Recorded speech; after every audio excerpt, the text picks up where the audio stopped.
The Little Match Girl by Hans Christian Andersen. 1. A cold New Year's Eve. Most terribly cold it was, it snowed, and was nearly quite dark. And evening, the last evening of the year. In this cold and darkness there went along the street a poor little girl, bareheaded, and with naked feet. 2. The Barefoot Girl with Matches. When she left home she had slippers on, it is true. But what was the good of that? They were very large slippers, which her mother had hitherto worn, so large were they, and the poor little thing lost them. As she scuffled away across the street, because of two carriages that rolled by dreadfully fast. One slipper was nowhere to be found, the other had been laid hold of by an urchin, and off he ran with it. He thought it would do capitally for a cradle when he some day or other should have children himself. So the little maiden walked on with her tiny naked feet, that were quite red and blue from cold. 3. Afraid to go home. She carried a quantity of matches in an old apron, and she held a bundle of them in her hand. Nobody had bought anything of her the whole livelong day. No one had given her a single farthing. She crept along trembling with cold and hunger. A very picture of sorrow, the poor little thing. The flakes of snow covered her long fair hair, which fell in beautiful curls around her neck, but of that, of course, she never once now thought. From all the windows the candles were gleaming, and it smelt so deliciously of roast goose, for you know it was New Year's Eve. Yes, of that she thought. In a corner formed by two houses, of which one advanced more than the other, she seated herself down and cowered together. Her little feet she had drawn close up to her, but she grew colder and colder, and to go home she did not venture, for she had not sold any matches, and could not bring a farthing of money. From her father she would certainly get blows. And at home it was cold too, for above her she had only the roof, through which the wind whistled, even though the largest cracks were stopped up with straw and rags. 4. A spark of warmth. Her little hands were almost numbed with cold. Oh, a match might afford her a world of comfort, if she only dared take a single one out of the bundle, draw it against the wall, and warm her fingers by it. She drew one out. Risht! How it blazed, how it burnt! It was a warm, bright flame, like a candle. As she held her hands over it, it was a wonderful light.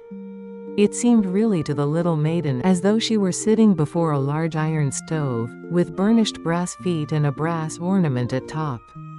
The fire burned with such blessed influence, it warmed so delightfully. The little girl had already stretched out her feet to warm them too. But, the small flame went out, the stove vanished. She had only the remains of the burnt-out match in her hand. 5. Visions of comfort. She rubbed another against the wall. It burned brightly, and where the light fell on the wall, there the wall became transparent like a veil, so that she could see into the room. On the table was spread a snow-white tablecloth, and it was a splendid porcelain service. And the roast goose was steaming famously with its stuffing of apple and dried plums. And what was still more capital to behold was, the goose hopped down from the dish, reeled about on the floor with knife and fork in its breast, till it came up to the poor little girl, when the match went out and nothing but the thick, cold, damp wall was left behind. She lighted another match. Now there she was sitting under the most magnificent Christmas tree. It was still larger, and more decorated than the one which she had seen through the glass door in the rich merchant's house. Thousands of lights were burning on the green branches, and gaily colored pictures, such as she had seen in the shop windows, looked down upon her. The little maiden stretched out her hands towards them when the match went out. The lights of the Christmas tree rose higher and higher. She saw them now as stars in heaven. One fell down and formed a long trail of fire. 6. The beloved grandmother. Someone is just dead. said the little girl, for her old grandmother, the only person who had loved her, and who was now no more, had told her that when a star falls, a soul ascends to God. She drew another match against the wall. It was again light, and in the luster there stood the old grandmother. So bright and radiant, so mild, and with such an expression of love. "Grandmother," cried the little one, "oh, take me with you. You go away when the match burns out. You vanish like the warm stove, like the delicious roast goose, and like the magnificent Christmas tree." 7. Lighting all the matches. And she rubbed the whole bundle of matches quickly against the wall, for she wanted to be quite sure of keeping her grandmother near her. And the matches gave such a brilliant light that it was brighter than at noonday. Never formerly had the grandmother been so beautiful and so tall. She took the little maiden on her arm, and both flew in brightness and in joy. So high, so very high. And then above was neither cold, nor hunger, nor anxiety, they were with God. 8. The morning after. But in the corner, at the cold hour of dawn, sat the poor girl, with rosy cheeks and with a smiling mouth, leaning against the wall. Frozen to death. On the last evening of the old year. Stiff and stark sat the child there with her matches, of which one bundle had been burnt. She wanted to warm herself, people said. No one had the slightest suspicion of what beautiful things she had seen. No one even dreamed of the splendor in which, with her grandmother, she had entered on the joys of a new year. It's time to study new words in context. 1. Hitherto. Definition. Up until this time, until now. Example. The village had hitherto enjoyed peace, but now it faced danger. 2. Scuffled. Definition. Moved in a hurried or awkward way, often suggesting a struggle or clumsy motion. Example. The children scuffled across the playground, chasing each other. 3. Dreadfully. Definition. In a way that is very bad, unpleasant, or extreme. Example. She felt dreadfully cold in the icy wind. 4. Urchin. Definition. A poor, raggedly dressed child, often imagined as mischievous but pitiful. Example. A small urchin begged for bread at the street corner. 5. Livelong. Definition. Entire whole, usually used with time, such as livelong day. Example. He worked the livelong day without rest. 6. Farthing. Definition. A very small coin of little value once used in Britain. Figuratively, something of almost no worth. Example. He said he did not care a farthing about the outcome. 7. Crept. Definition. Moved slowly, carefully, and quietly, often to avoid being noticed. Example. The cat crept toward the bird without making a sound. 8. Flake. Definition. A small, thin piece that has broken off from a larger whole, especially of snow or food. Example. A single snowflake fell gently onto her coat. 9. Cowered. Definition. Shrunk back or bent low out of fear or cold. Example. The dog cowered under the table during the storm. 10. Venture. Definition.